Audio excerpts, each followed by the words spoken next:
आओ सुनाऊं कहानी। लाइक शेयर सब्सक्राइब कमेंट करना ना भूलें। आप देख रहे हैं बेताबी तेरे इश्क की भाग 15 शुरू करने से पहले आप सभी का दिल से आभार दोस्तों। आपका साथ हमारे लिए बहुत मायने रखता है। चलिए चलते हैं फिर कहानी के अंदर। श्री अपनी सारी बहनों को शॉपिंग कराने ले जाती है, जहां रतन भार्गव सर के नाम से उसकी टांग खींचती रहती है। चारों बहनें ढेर सारी शॉपिंग करके घर आती हैं। तब तक प्रेम और पुष्पा जी भी बुआ जी को डॉक्टर के दिखाकर आ जाते हैं। सब अपना सामान प्रेम और पुष्पा जी को दिखाते हैं। श्री बुआ जी के लिए भी सिल्क साड़ी और बाकी सामान ले आई थी। वो जब उन्हें दिखाती है तो बुआ जी अंदर से तो खुश होती हैं, लेकिन बाहर से नाक मुंह मार देती हैं। तो पुष्पा जी वो सिल्क साड़ी लेकर उन्हें सूती साड़ी देने की बात बोलती हैं, लेकिन बुआ जी उसी साड़ी को एकदम से लपक लेती हैं। भार्गव निवास मेहमानों से भर चुका था। आशी की शादी में 2 दिन रह गए थे। युवराज बहुत व्यस्त रहने लगा था।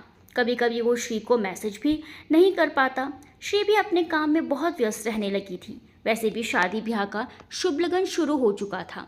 शहर में कोई और शादियां भी थी जहां से श्री को ऑर्डर मिला था। युवराज और श्री दोनों ही अपने कामों में बहुत व्यस्त हो गए थे। सुबह के 7 बज रहे थे। श्री तैयार होकर कमरे से बाहर निकली, तभी पुष्पा जी चाय लेकर आई।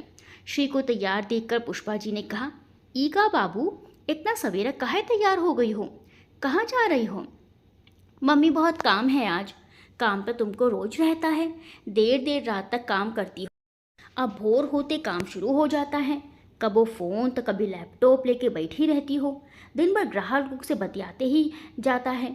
श्री ने पुष्पा जी के गले से झूलते हुए कहा, ज़रूरी है ना मम्मी, एक बार खरवास चढ़ जाएगा तब काम भी कम होगा। अभी काम है तो मेहनत तो करनी पड़ेगी ना मम्मी। श्री पुष्पा जी के गाल को चूमकर निकल गई। पुष्पा जी मुस्कुराकर अपने हाथ जोड़कर ऊपर सीलिंग की तरफ देखते हुए बोली, ए भगवान, हमारी श्री को उसका काम में तरक्की दीजिएगा। बुआ जी ने पुष्पा जी की बात सुनकर कहा, लड़की जात कितना कमा लेगी, माई बाप का घर थोड़ी भरेगी। पुष्पा जी बुआ जी से पहले से ही नाराज थी, लेकिन प्रेम जी की वजह से उन्होंने उनसे कुछ भी नहीं कहा। वो कमरे में चली गई और बड़बड़ाने लगी। कहा जाने का का सोच के फिर से बुआ जी को बुला लिए हैं। ना खुद कुछ कहते हैं, ना हमको कछु कहने देते हैं। कहा जाने अब की बेर मन ही मन ये बुआ जी का खिचड़ी पका रही है। हमार तो सोच सोच के छाती फटता है, इनको कोनो फर्के नहीं पड़ता। प्रेम जी अभी अभी सोकर उठे ही थे। पुष्पा जी की बातें सुनकर उन्हीं आवाज़ में बोले, का हुआ मलकाएं, काहे सुबह सुबह बड़बड़ कर रही हो? पुष्पा जी तुनक कर बोली, त का करें, बुआ जी को तो बोलाकर हमारा छाती पे मूंग दलने खातिर बैठाई दिए हैं आप।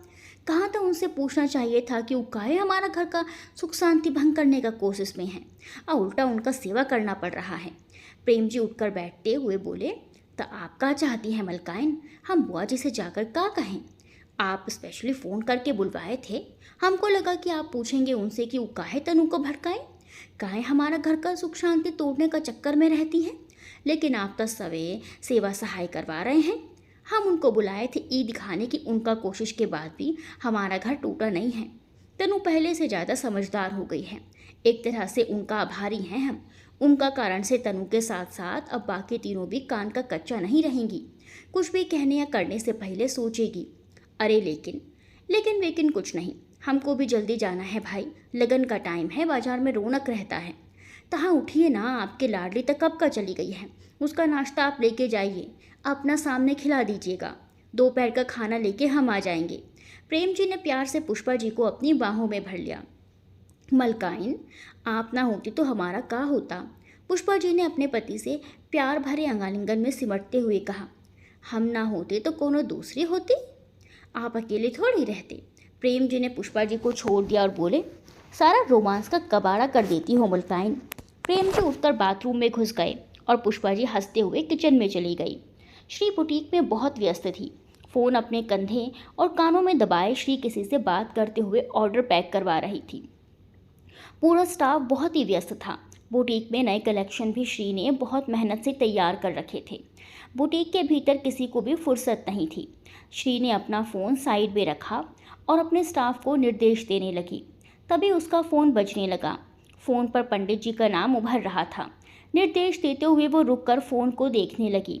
उसके मन में तो यही चल रहा था कि झट से फ़ोन उठा ले और युवराज के सामने इतने दिनों से ठीक से बात ना करने को लेकर शिकायतों का पिटारा खोल दे। लेकिन अभी ये सब नहीं कर सकती थी। वो सोचती रही और फ़ोन कट गया और अपने काम में लग गई। जब श्री को थोड़ी फुर्सत हुई तो उसने युवराज को फ़ोन लगा दिया, लेकिन इस बार युवराज ने फ़ोन नहीं उठाया। श्री खींच कर रह गई। पंडित जी भी ना जाने क्या समझते हैं खुद को। कोई बात नहीं, अब दोबारा फ़ोन नहीं करने वाली मैं भी। श्री अपना फ़ोन एक तरफ रखते हुए बड़बड़ाए जा रही थी, लेकिन उसने फिर से सोचा, पंडित जी को भी तो हज़ारों काम होंगे और फिर मैंने भी तो उनका फ़ोन नहीं उठाया था। श्री की अनकही नाराज़गी खत्म हुई और उसने युवराज को मैसेज कर दिया, पंडित जी आपने कॉल किया था, कोई ज़रूरी बात थी क्या? वो युवराज के रिप्लाई का इंतज़ार करने लगी। 15-20 मिनट बाद युवराज का जवाब आया, ज़रूरी बात ही हो या ज़रूरी तो नहीं, इंसान भी ज़रूरी हो सकता है और आप मेरे लिए ज़रूरी हैं, तो आपको याद कर लिया हमने। श्री ने युवराज का मैसेज पढ़ा और मुस्कुरा उठी। तभी किसी ने उसे आवाज़ दी और वो अपना फ़ोन रखकर उस तरफ चली गई। एक बार फिर युवराज का नाम श्री के फ़ोन की स्क्रीन पर चमक रहा था, लेकिन श्री वहाँ नहीं थी। श्री के फ़ोन पर कुछ मैसेज आए और फ़ोन शांत पड़ गया। थोड़ी देर में बुटीक का दरवाज़ा खुला और 12-15 महिलाओं का एक समूह अंदर आया। सभी महिलाएं बुटीक का जायज़ा लेने लगी। देखने से वो सभी महिलाएं किसी अच्छे परिवार की लग रही थी। श्री ने उन सबको गौर से देखा। सभी महिलाओं के परिधान और गहने उनकी संपन्नता का परिचय दे रहे थे। श्री सामने आकर उनका अभिवादन करते हुए बोली, मैं आप सबकी क्या सहायता कर सकती हूँ? उनमें से एक महिला कुछ कहने वाली थी, तभी उनके बीच से मिशा निकलकर सामने आ खड़ी हुई। श्री जी, ये सभी आशिदी की शादी के लिए हमारे घर आई हैं, हमारी मेहमान हैं।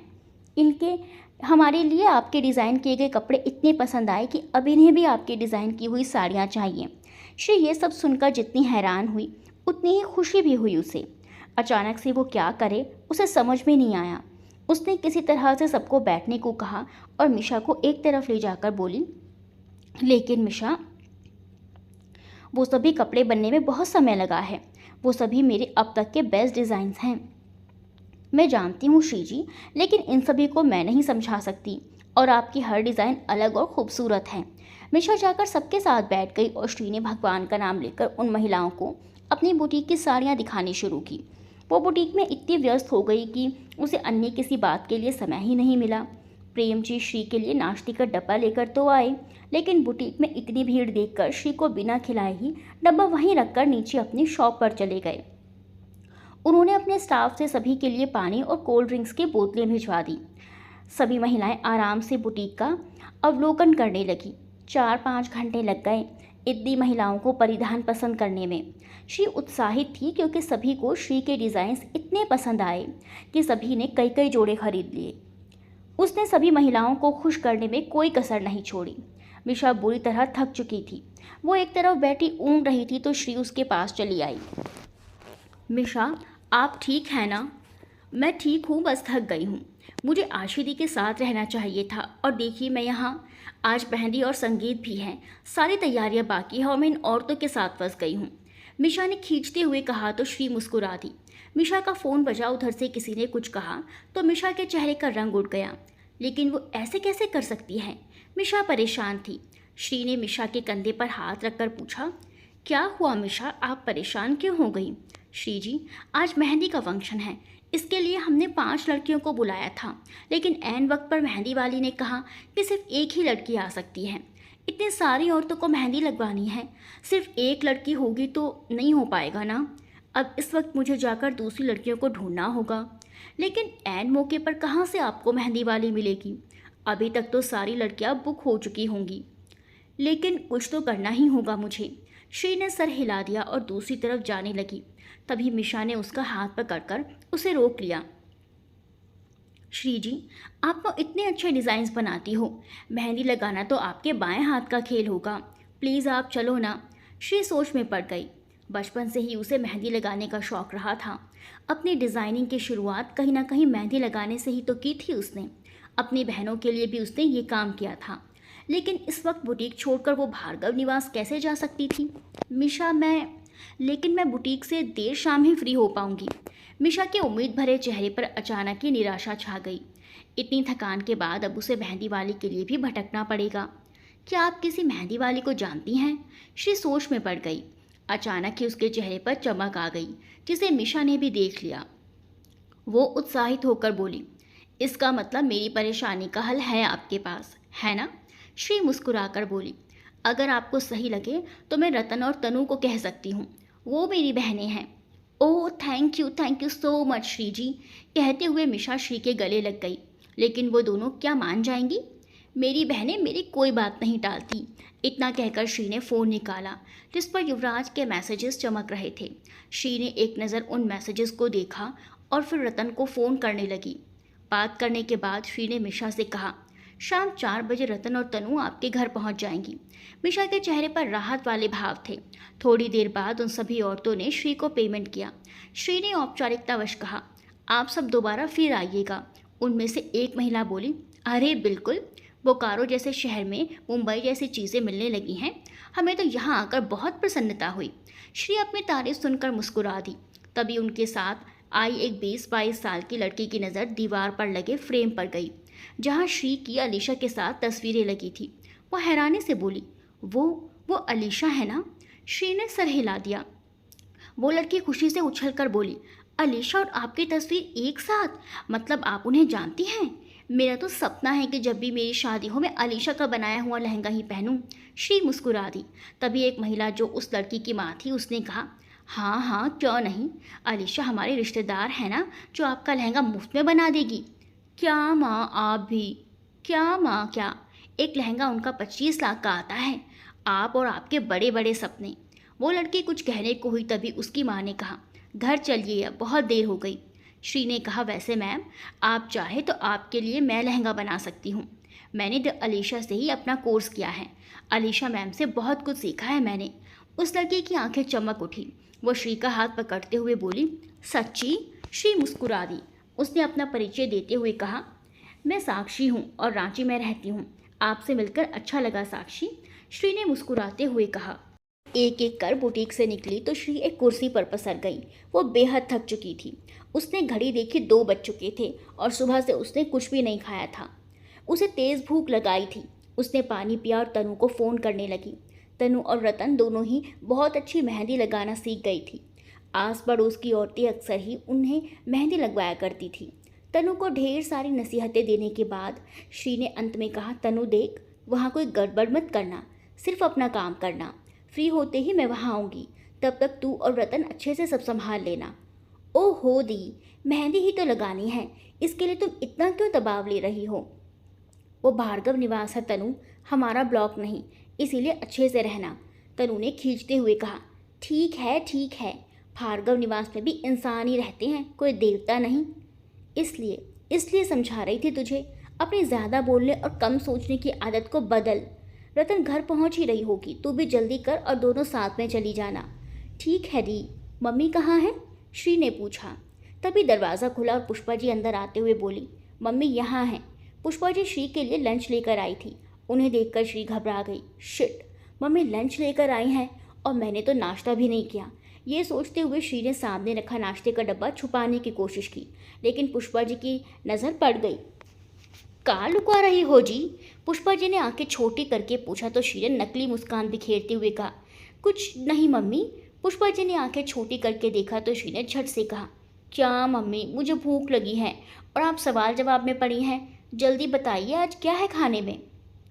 जानते तो है ये कि दाल भात आलू का भुजिया दही या सलाद रहता है। आप सबसे अच्छी मम्मी हो, आपको अच्छे से पता है कि दोपहर में मुझे यही पसंद है। ठीक है अब खा लो, जानते हैं हम कि नाश्ता नहीं की हो तुम।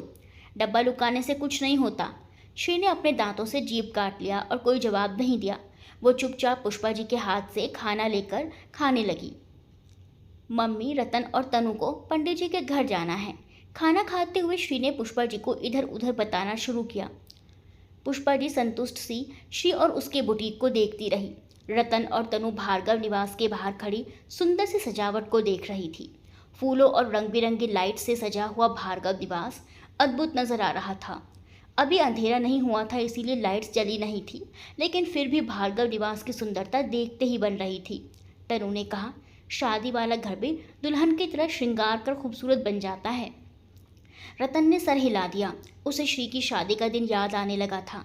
रतन ने भाग भाग कर सारी सजावट खुद करवाई थी, रंग बिरंगी लड़ियाँ लगवाई थी, लेकिन उनकी शोभा बिखरने से पहले ही उन्हें उतरवाना पड़ा। श्री से वो भी तो नाराज़ रही थी। श्री के मेल और मैसेजेस का जवाब भी नहीं दिया करती, पर धीरे धीरे श्री ने उसकी नाराज़गी दूर होने लगी थी। युवराज के बारे में जब से उसने जाना था, श्री के शादी के सपने देखने फिर से शुरू कर दिए थे उसने, लेकिन श्री का कुछ समझ ही नहीं आता था उसे। रतन को खामोश देखकर तनु ने कहा, किस सोच में गुम हो गई थी? हमें अंदर जाना है। इस घर की दीवारें हमारी मेहंदी से सजने वाली, हमारी महिलाओं की हथेलियों को मेहंदी से सजाना है। रतन ने तनु की तरफ देखकर गहरी सांस छोड़कर कहा, मैं सोच रही हूँ कि हमारा घर कब जाने ऐसे फिर से सज धज कर तैयार होगा। हमारे घर भी कब बारात आएगी, कब श्रीदी दुल्हन बनेगी, मैं कब उनकी हथेलियों पर मेहंदी लगाऊंगी। रतन भावुक हो रही थी। तनु ने उसके कंधे पर हाथ रखते हुए कहा, श्रीदी के लिए लाखों में एक लड़का होगा दी, और ऐसे लड़के आसानी से हाथ नहीं आते, इसीलिए थोड़ी देर हो रही है, लेकिन वो जब सामने आएंगे ना, तब हमेशा के लिए श्रीदी के हो जाएंगे। रतन कुछ कहना चाहती थी, तभी भार्गव निवास का मुख्य द्वार खुला और हरे कुर्ते में युवराज बाहर आया। रतन ने झट से तनु को गले लगाकर कहा, पहली बार सही बात की है तूने, बिल्कुल सही कहा तूने तनु। तनु हैरान से रतन को देखती रही कि अचानक से रतन को क्या हो गया। अभी तो उदास थी और अभी चहक पड़ी। तनु कुछ कहती उससे पहले ही रतन युवराज तक पहुंच चुकी थी। रतन ने दोनों हाथ जोड़कर, नमस्ते सर, मिशा ने बताया कि आप दोनों आने वाली हैं, मैं आप दोनों का आभारी हूँ। तनु की बात तक युवराज के सामने आकर हाथ जोड़कर खड़ी हो गई। रतन युवराज को ध्यान से देखती रही। उसके कल्पना लोक में युवराज के साथ दुल्हन बनी श्री आ खड़ी हुई। रतन के चेहरे पर मुस्कान आ गई। अपनी कल्पना को परे हटाकर वो युवराज से बोली, आशी जी की शादी के बाद किसी दिन आप हमारे घर ज़रूर आइएगा सर, मम्मी अक्सर आपको याद करती हैं। युवराज मुस्कुरा दिया। तभी संजय भी तेज़ी से बड़बड़ाते हुए बाहर आया। रतन और तनु को देखकर उसकी चाल धीमी पड़ गई। कोटि कोटि धन्यवाद कि आप दोनों आ गई। क्यों, क्या हुआ संजू? पंडित बे, सभी तुम्हारी तरह धैर्यवान नहीं होते। सभी महिलाएं मेहंदी ना लग पाने पर ऐसे घूम रही हैं मानो मेहंदी के बिना इस विवाह समारोह में उन्हें कोई पहचानेगा ही नहीं। संजय ने मुंह टेढ़ा करते हुए कहा। युवराज खुलकर मुस्कुरा दिया, फिर बोला, संजय आप इन्हें ले जाइए और साथ ही इस बात का ध्यान रखिएगा कि इन्हें कोई असुविधा ना हो। संजय ने सर हिला दिया और रतन की तरफ देखकर कहा, आइए। रतन संजय के पीछे चल पड़ी। उसने पीछे मुड़कर देखा, युवराज अपनी गाड़ी में कहीं निकल चुका था। रतन का मन एक बार फिर श्री और युवराज की शादी की कल्पना में जुट गया था। अंदर जाते ही रतन और तनु को कुछ और सोचने की फुर्सत ही नहीं मिली। दोनों बहनों के आते ही घर की सभी महिलाओं के चेहरे पर राहत के भाव आ गए थे।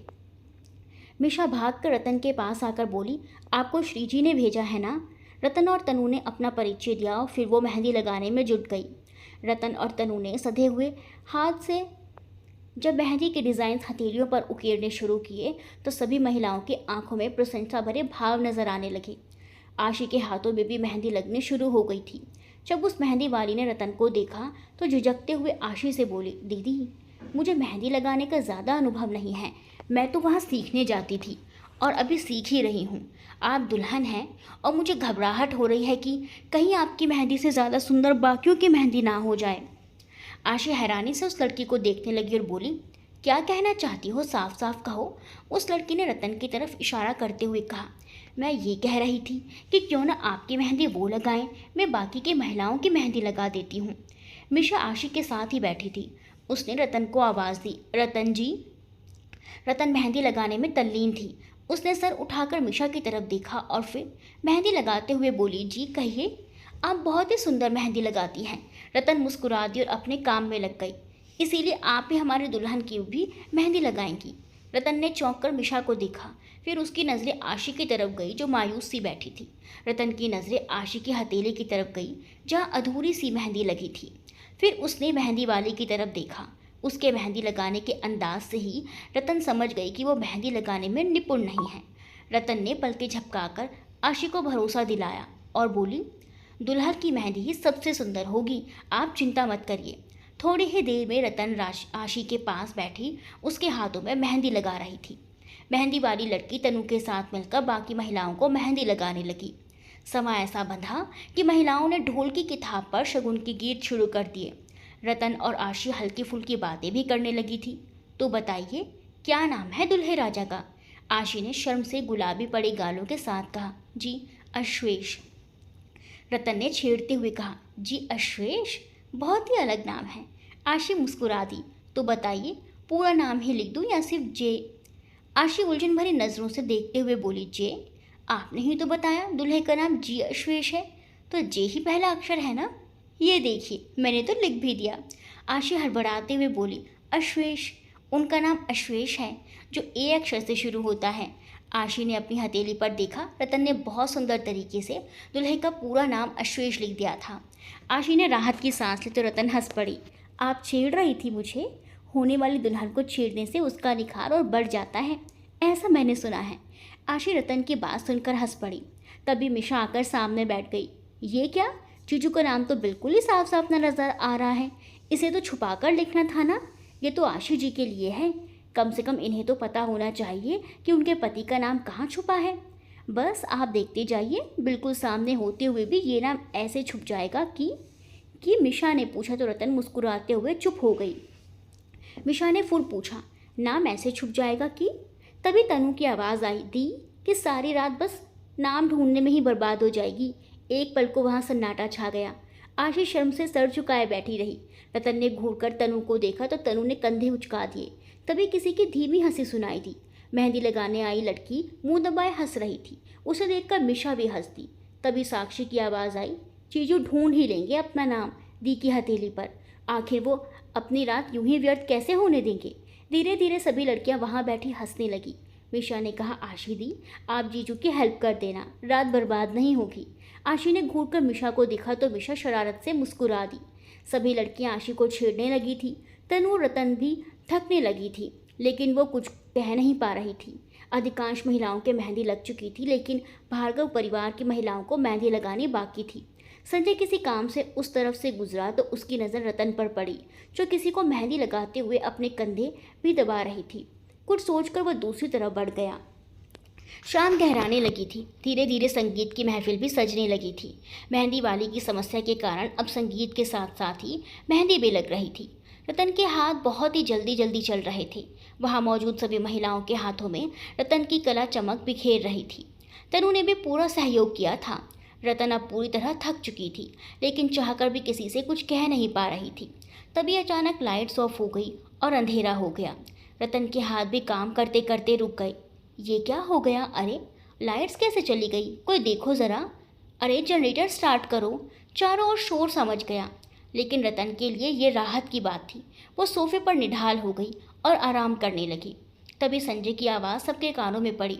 देवियों, आप सब कुछ भूल रही हैं। तभी मिशा आगे आकर बोली, क्या? यही कि आज केवल मेहंदी समारोह ही नहीं बल्कि संगीत समारोह भी है। आप सब मेहंदी में इतनी व्यस्त हो गई कि संगीत को भूल ही गई, लेकिन मैं नहीं भूला। तो चलिए संगीत के समारोह की शुरुआत करते हैं और आनंद लेते हैं। संजय के पीछे स्पॉटलाइट चमके और चमकते परिधानों में सजी कुछ लड़कियां अपनी प्रस्तुति देने लगी। कुछ देर पहले तक मेहंदी लगाने और लगवाने में परेशान महिलाएं संगीत के कार्यक्रम का आनंद लेने लगी। पीछे अंधेरे में सोफे पर पसरी रतन के कानों में आवाज़ आई, रतन जी, मैं हूँ संजय। रतन कुछ कहती उसके पहले ही संजय ने कहा, कोई आवाज़ मत करिएगा। इतना कहकर संजय रतन के कंधों पर अपने हाथों से हल्की हल्की मसाज करने लगा। रतन थोड़ी हिचकिचाई, लेकिन उसे आराम मिलने लगा तो वो आराम से बैठ गई। सामने नाच गाना चल रहा था। खाने पीने की व्यवस्था बाहर बगीचे में की गई थी। थोड़ी देर बाद संजय ने कहा, थोड़ी देर में लाइट्स ऑन हो जाएंगी, इससे पहले। संजय ने आगे की लाइन अधूरी छोड़ दी और रतन के कंधे पकड़कर उठा दिए और धीरे से कहा, मेरे पीछे आइए। रतन ने अंधेरे में रतन को कुछ भी नज़र नहीं आ रहा था। स्टेज पर मध्यम रोशनी थी। उसने संजय का हाथ पकड़ लिया और धीरे से बोली, मैं खो गई तो आप मुझे साथ ही ले चलिए। संजय रतन को नज़र बचाकर बगीचे में ले गया और तुरंत जूस की बोतल उसकी तरफ बढ़ा दी। रतन को वाकई उसकी ज़रूरत थी। उसने झट से बोतल ले ली और गटक लिया। संजय ने थोड़ी शर्मिंदगी से कहा, क्षमा करिएगा, मैं व्यस्त रह गया, आपका ध्यान ही नहीं रहा। लेकिन अभी आधे घंटे तक आप यहाँ से कहीं नहीं जाएंगी। थोड़ा आराम कर लीजिए, मैं आपके लिए कुछ खाने को लेकर आता हूँ। रतन मुस्कुरा दी और संजय तेज़ी से वहाँ से चला गया।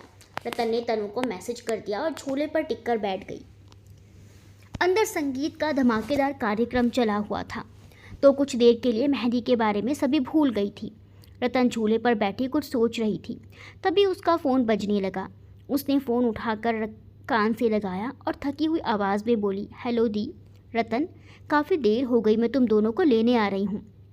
लेकिन दी, अभी काम ख़त्म नहीं हुआ, मैं थक गई हूँ दी, आप आ जाओ ना प्लीज़। श्री ने कुछ सोचते हुए कहा, ठीक है आती हूँ मैं। रतन के चेहरे पर राहत आ गई। फ़ोन काटकर रतन अपने दोनों पैर उठाकर झूले पर पालती मारकर बैठ गई। तभी संजय खाने की प्लेट लेकर वहाँ आया और रतन के सामने रखकर बोला, आपने हमारी बहुत सहायता की रतन जी, वरना आज आशी, मिशा और पूरे घर की औरतें घर को सर पर उठा लेती। रतन ने कुछ नहीं कहा। वो चुपचाप प्लेट में से पकौड़े उठाकर खाने लगी। वो बहुत धीरे धीरे खा रही थी। आधे घंटे से ज़्यादा हो चुका था। संजय को और भी व्यवस्थाएं देखनी थी। उसने रतन से कहा, रतन जी, वैसे तो आपके यहाँ रुकने में मुझे कोई आपत्ति नहीं, किंतु आपके माता पिता से आज्ञा लेनी पड़ेगी। रतन ने उलझन भरी नज़रों से संजय को देखा और बोली, लेकिन मैं यहाँ क्यों रुकूंगी? माना कि युवराज सर ने घर आकर हमारे परिवार को निमंत्रण दिया है, लेकिन मैं शादी वाले दिन आऊँगी। इसके लिए आपको आज का सारा कार्य समाप्त करना पड़ेगा ना। रतन आराम से झूले पर पसरती हुई बोली, बाकी का काम श्रीदी कर लेंगी। क्या श्री जी यहाँ आ रही हैं? संजय ने हैरानी से कहा, जी। रतन ने संक्षिप्त उत्तर दिया और चुप हो गई, लेकिन संजय के चेहरे की चमक बढ़ गई थी, जिसे रतन ने महसूस कर लिया था। रतन ने पकौड़े खाते हुए कहा, वैसे आशी की शादी के बाद किसकी शादी होगी भार्गव परिवार में?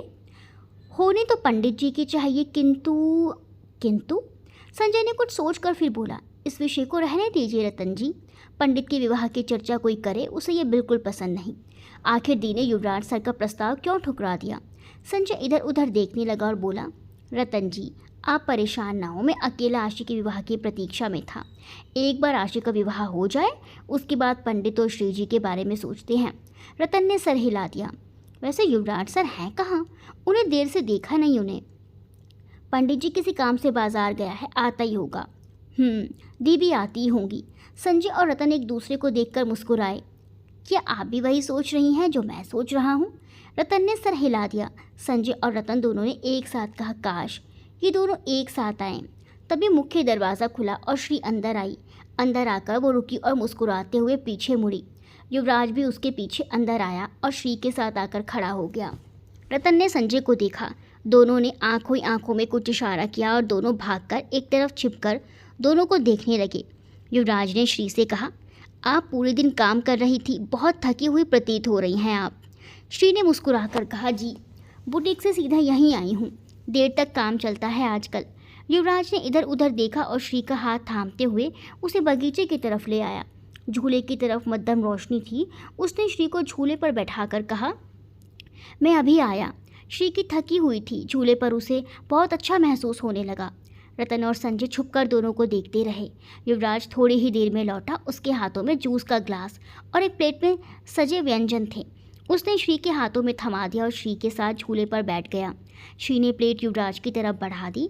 युवराज ने प्रश्नवाचक दृष्टि से श्री को देखा तो श्री ने कहा, आपकी बहन की शादी है और आप भी कहीं बाहर से आ रहे हैं, खाया तो आपने भी नहीं है।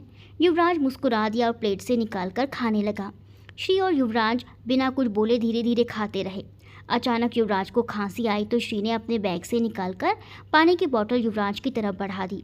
किसी सोच में डूबा युवराज बोतल छोटी करके पानी पी गया। श्री ने बोतल वापस ली और पीने के लिए होंठों से लगाया तो युवराज हड़बड़ाकर बोला, श्री जी, ये मैंने झूठी कर दी, आप रुकिए, मैं अभी लेकर आता हूँ। श्री ने युवराज की कलाई पकड़ ली और नज़रें झुकाकर बोली, मैं यही पी लूँगी पंडित जी।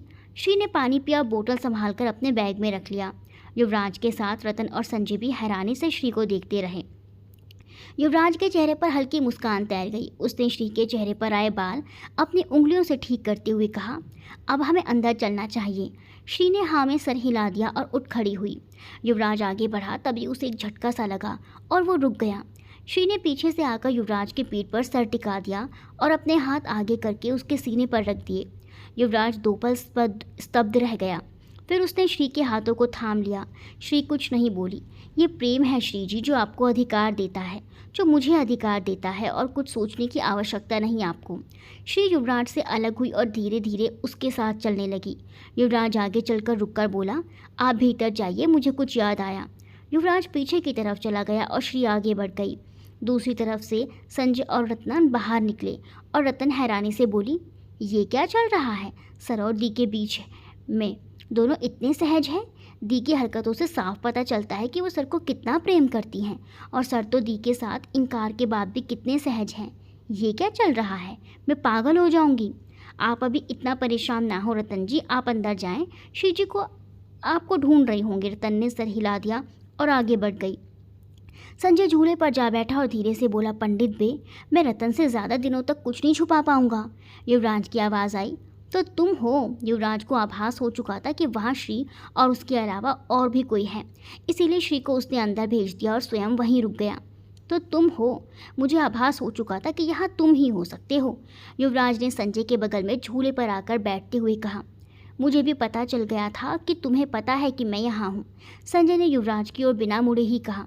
कुछ पल की खामोशी के बाद संजय ने कहा, रतन शांत नहीं रहने वाली। मैं श्री जी की इच्छा के विरुद्ध जाकर कुछ भी नहीं करना चाहता। श्री राम की इच्छा होगी तो तुम्हारी या श्री जी की इच्छा का कोई औचित्य नहीं रह जाएगा। थोड़ी देर बैठे रहने के बाद संजय और युवराज भी अंदर चले गए। संगीत की महफिल जमी हुई थी। श्री आशिक के साथ बैठी उसकी मेहंदी पूरी कर रही थी। मिशा और साक्षी ने धमाल मचाया हुआ था। धीरे धीरे सभी महिलाओं को मिशा ने जोर देकर नचाना शुरू किया। अंत में घर के पुरुष भी शामिल हो गए। युवराज एक तरफ खड़ा रहा और अपने पिता और दादा का उत्साह बढ़ाता रहा। तभी संजय उसे खींचता हुआ आगे ले आया। पंडित, ऐसे नहीं चलेगा, नचाना तो तुम्हें भी पड़ेगा। एक तरफ खड़ी श्री ने युवराज को देखा तो आंखों से ही विनती कर डाली। युवराज को नाचना बिल्कुल भी नहीं आता था, लेकिन वो वहाँ उपस्थित किसी भी व्यक्ति का अनादर नहीं कर सकता था। किसी तरह वो अपने दोनों हाथ ऊपर उठाकर हिलाने लगा। कहने की आवश्यकता नहीं थी कि वो बिल्कुल भी नाच नहीं रहा था, बल्कि नाचने का अभिनय कर रहा था। श्री ने अपना फ़ोन निकाला और चुपके से कुछ वीडियो बनाने लगी। मिशा थककर श्री के पास आई और उसके गले लगते हुए बोली, आपको किन शब्दों में धन्यवाद करूं मैं? आज आपने और आपकी बहनों ने हमारी बहुत मदद की। श्री ने मिशा के पेट थपथपाते हुए कहा, इसकी कोई ज़रूरत नहीं, मुझे भी यहाँ आकर अच्छा लगा। तभी संजय टपक पड़ा। अरे श्री जी, आपने मेहंदी नहीं लगाई? श्री मुस्कुरा दी। संजय ने रतन को आवाज़ देकर कहा, रतन जी, आप बहनों ने मेहंदी नहीं लगाई? रतन ने घूरकर संजय को देखा और मन ही मन कहने लगी, फुर्सत मिली क्या हमें? अभी अभी तो आपके रिश्तेदारों ने छोड़ा है। लेकिन संयत करते हुए उसने संजय को कहा, पहले आप देख लीजिए, आपके यहाँ किसी की मेहंदी बाकी तो नहीं रह गई। श्री ने रतन को आंखें दिखाई तो रतन शांत पड़ गई। मिशा ने कहा, नहीं नहीं, बिल्कुल भी बाकी नहीं है, सभी ने लगा लिए हैं। मैं तो कह रही हूँ आप सभी भी लगा लो, बहुत सारी मेहंदी बची हुई है। मिशा गई और ढेर सारे मेहंदी के कोन उठा लाई और रतन को थमा दिया। श्री ने कहा, मिशा, हमें घर जाना चाहिए, बहुत देर हो गई है। तभी शालिनी भार्गव और अलका भार्गव वहाँ आई और सभी से भोजन के लिए अनुरोध करने लगी। श्री टाल ही नहीं पाई और मिशा उन्हें भोजन करवाने लेकर चली गई। यादव परिवार में प्रेम जी घर आ चुके थे। श्री ने उन्हें फ़ोन कर भार्गव निवास की स्थिति से अवगत करवाया। प्रेम जी ने कहा, बाबू तू लोग वहीं रुकना, हम लेने आ रहे हैं। बहुत देर हो गया है बाबू, अकेले कैसे आओगी?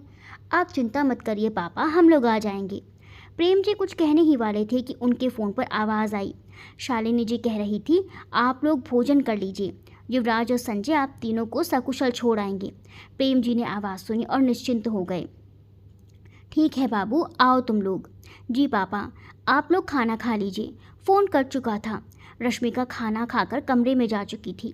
बुआ जी को आज बहुत दिनों बाद मौका मिल गया था। लड़के लोग को इतना रात से घर से बाहर रखना शोभा नहीं देता, लेकिन तुम तो इतना छूट देकर रखा है कि काहे?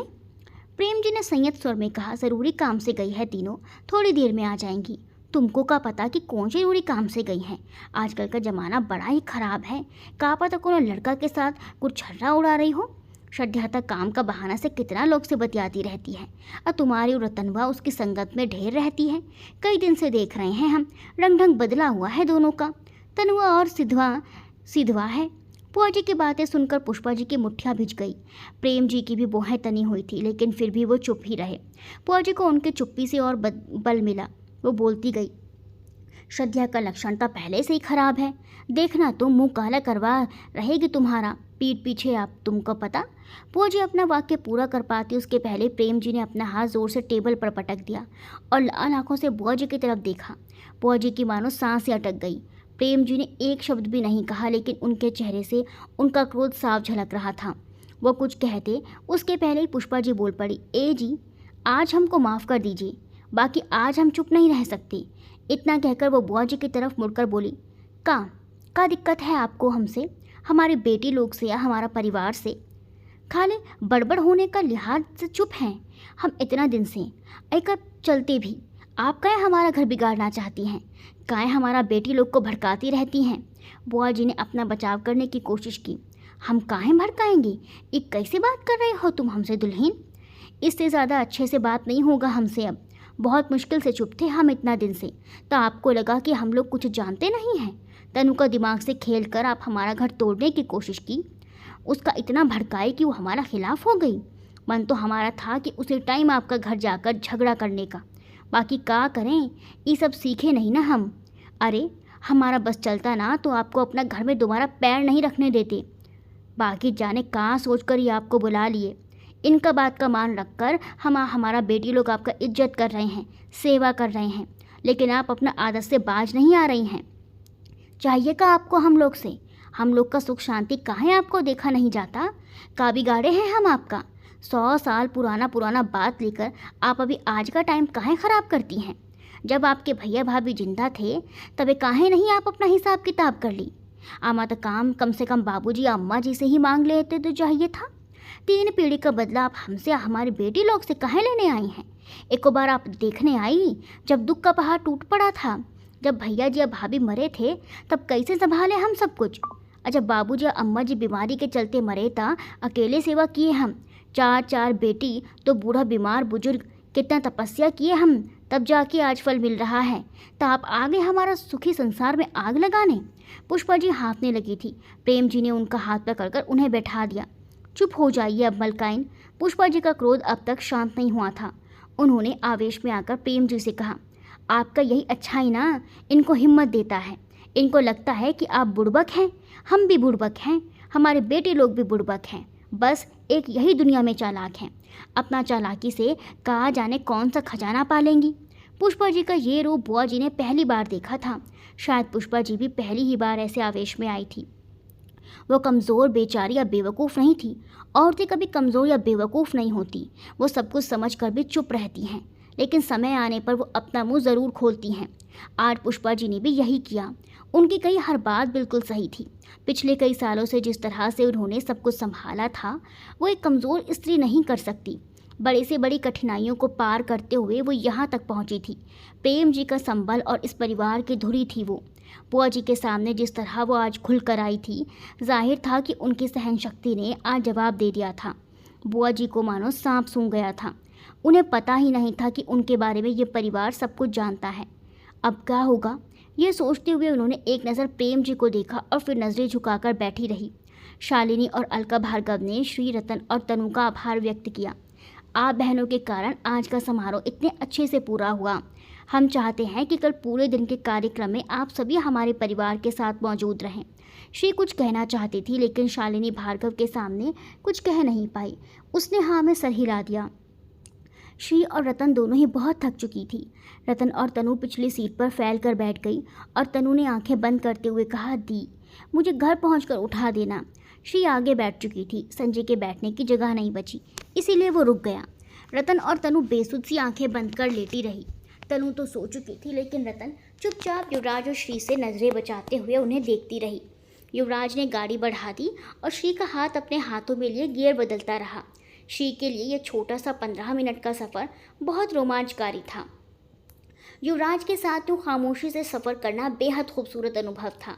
घर के पास पहुंचकर युवराज ने गाड़ी रोक दी। तनु गहरी नींद में आ गई थी। युवराज ने श्री को देखा और गाड़ी से उतर गया।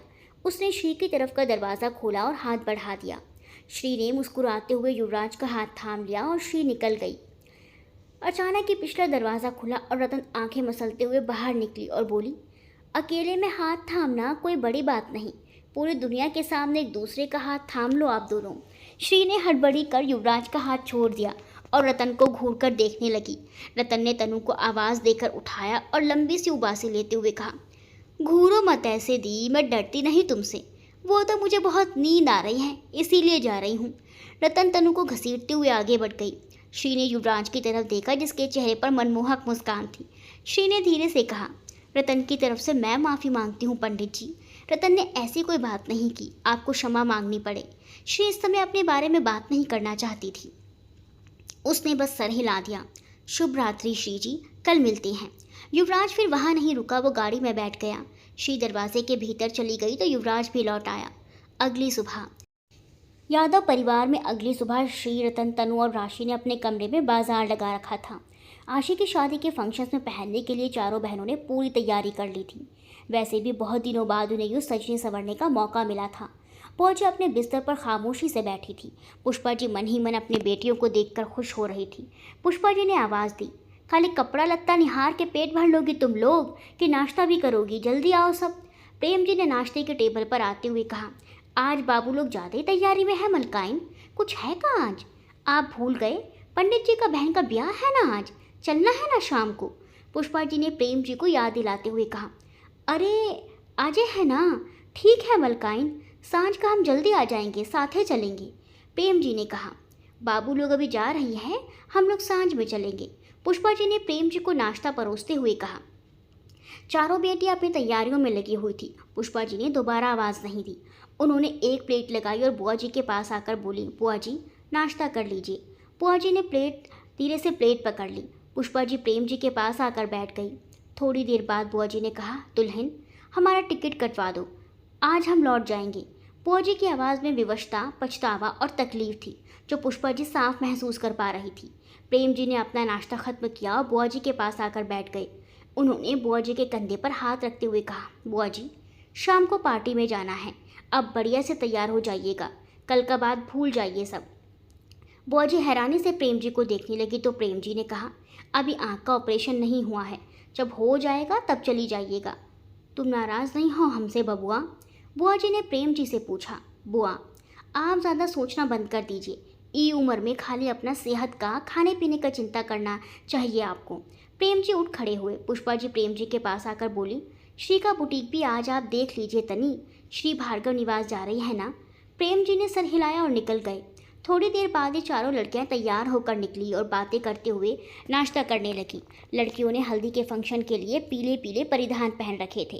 राशि ने पीला टॉप और उसके साथ गोल्डन प्लाजो पहना हुआ था। तनु ने गोल्डन ब्लाउज के साथ पीला लहंगा पहना हुआ था।